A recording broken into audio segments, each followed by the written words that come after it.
Welcome back to Legacy Politics. Thanks so much for tuning in today.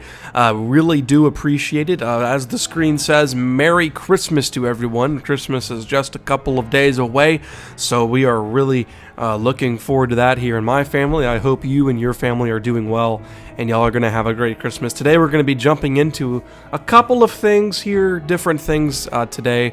We're going to first talk a little bit about Tulsi Gabbard and why I think she might be a Republican by the next election cycle.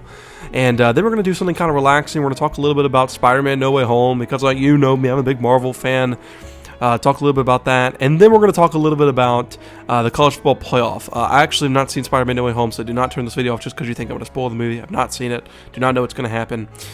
So I am actually sick right now, so that's why I cannot see the movie. But so yeah, that's where we're at right now. That's what we're going to do on your Thursday edition of Legacy Politics.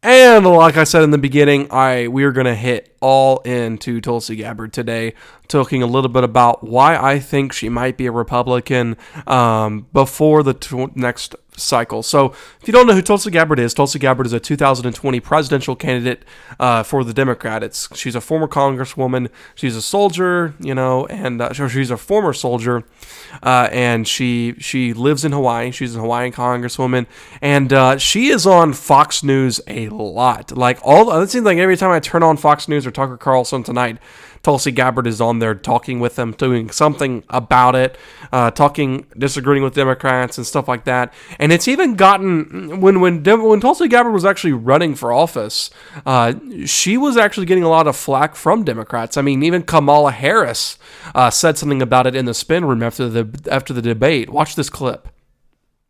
I think that it's unfortunate that we have someone on the stage who is attempting to be the Democratic nominee for President of the United States, who during the Obama administration spent 4 years full-time on Fox News criticizing President Obama. That's who ridiculous, has spent full-time, That's who ridiculous. has spent full-time criticizing people on this stage as affiliated with the Democratic Party. When Donald Trump was elected, not even sworn in, buddied up to Steve Bannon to get a meeting with Donald Trump in the Trump Tower, fails to call a war criminal by what he is as a war criminal, and then spends full time during the course of this campaign, again, criticizing the Democratic Party. What Senator Harris is doing is unfortunately continuing to traffic in lies and smears and innuendos because she cannot challenge the substance of the argument that I'm making, the leadership and the change that I'm seeking to bring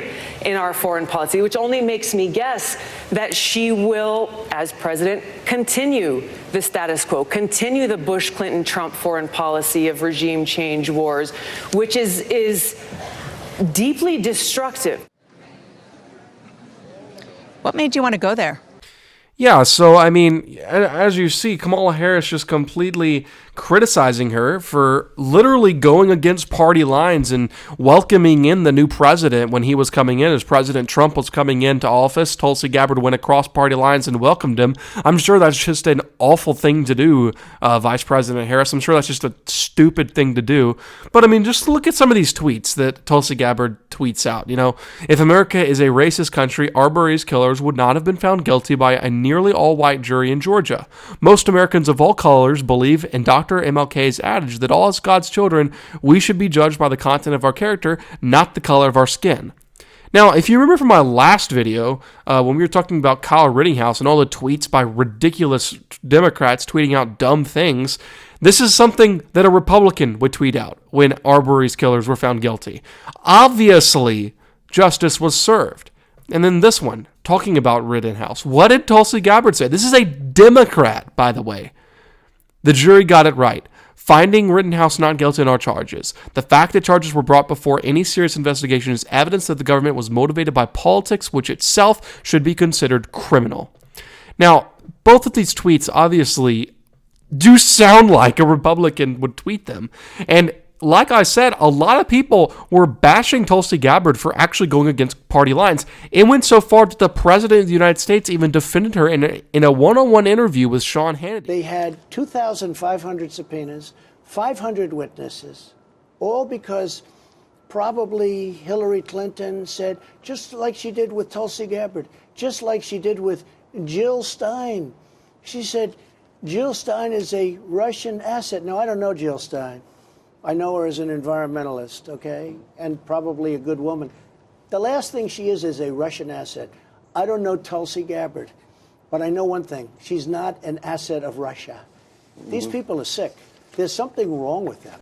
So like I said, it really is interesting because Tulsi Gabbard is a very smart person. She actually called Glenn Youngkin's gubernatorial election and victory a victory for all Americans, when the Democrats have one of the most embarrassing blowouts in recent election history for them, and she calls it, as a Democrat, a victory for all Americans that Glenn Youngkin won in Georgia. The GOP candidate beat the former governor, obviously Terry McAuliffe, and it's just unbelievable. It's unbelievable. And so Gabbard, this says Gabbard, a 2020 presidential candidate, suggests the results in videos could have been a positive knock on the effect for the rest of the country, appearing to cite McAuliffe's refusal to be drawn into debate around critical race theory as a factor for his defeat. And then this is what she said. McAuliffe's loss is a victory for all Americans. Why? Because it was a resounding rejection of efforts to divide us by race, the stripping of parental rights, and arrogant deaf leaders. This benefits us all. That is a very Republican tweet, in my opinion. So she might not be, you might not agree with her on everything. She probably is for abortion and all the things that Republicans are definitely against.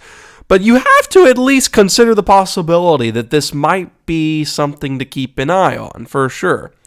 So that is my little spiel on Tulsi Gabbard. Now let's move on to some fun stuff. Spider-Man No Way Home is a new movie coming out today, actually. It comes out today, literally today. Well, this is one of the most hyped movies since Avengers Endgame. You will obviously know all about it by now watching this video. You've probably seen the film. I have not seen the film. I actually am pretty sick right now. I actually am sick. So, but I have not seen the film. But what we do know in the film is that we're going to have a multiverse, unbelievable a multiverse crossover in-game type Spider-Man movie, right? And without giving too much away, we know that the Green Goblin, we know that Electro, we know Lizard, we know that Dr. Octopus, we know that Sandman, all is going to be in this movie with actors reprising their roles from previous Spider-Man films. Obviously, Tom Holland will reprise his role as this Spider-Man in this universe, and Doctor Strange's Benedict Cumberbatch, obviously reprising his role in Zendaya as MJ. Now, there is obviously a lot of hype out there that we might see Tom Holland and not Tom Holland. We will see Tom Holland. That is confirmed. We will see Tom Holland. But yes, might see Andrew Garfield and Tobey Maguire in this movie. I do believe that they will be in the movie. I just think it's pretty ridiculous if they left them out. When you have all of these villains coming here for past movies, why wouldn't you bring the Spider-Mans in too? And I do think they're going to be actually a big part of the movie. But I think what they'll do most likely is probably introduce one of them first, as they'll kind of just show up and then they'll have a big reveal with the next one, right? So in my opinion, that'll probably be backwards. So it'll probably be maybe like Andrew Garfield shows up first, and then Tobey Maguire shows up second. And Tobey Maguire is more of an entrance, right? So I don't know. I think they're going to be in it, but time will tell. As with the movie, y'all can go see the movie as soon as you finish this video. You might be watching this video on the way to the movie. But I'm really looking forward to seeing this movie. It's a great hyped movie, and it's going to be pretty cool. Now, my thoughts on the college football playoff. Obviously, Alabama number 1, Michigan number 2, Georgia number 3, Cincinnati number 4. Now, for those who know me, know I'm a big Ohio State fan, so seeing that team up north up at number 2 is pretty heart-wrenching. What do I think about this playoff? I think it's going to be interesting. I don't think Cincinnati has a prayer to beat Alabama. However, I do think they're a little bit underrated. Their secondary is very good. They have first-round draft picks on their secondary, which, I mean, that talent is what it takes to beat Alabama's first-round draft picks. But Alabama is just way too much, so Alabama will definitely win that game. Michigan, Georgia, I think Michigan is a very good team. I really do. The way they just beat Ohio State, I mean, was just incredible. And then the way they just destroyed Iowa. I think people are underestimating Michigan a lot, and I think they're going to beat Georgia, and they're going to face Alabama in the national title game. What happens in the national title game, time will tell. I don't want to make a prediction. But, yeah, it's going to be a good playoffs. So that I know it's kind of a weird video, but I had to get something out before Christmas. So Tulsi Gabbard to the Republican Party. Go see Spider-Man No Way Home. Maybe my theory about Tobey Maguire and Andrew will be correct. Do not spoil the movie in the comments. Only post in the comments about Spider-Man No Way Home in weeks. Do not spoil the movie in the comments. And 3, playoffs. I think Alabama and Michigan will be playing for the national title. So thanks so much for watching, and have a very Merry Christmas. And I'll sing for you. We wish you a Merry Christmas. We wish you a Merry Christmas. We wish you a Merry Christmas and a Happy New Year.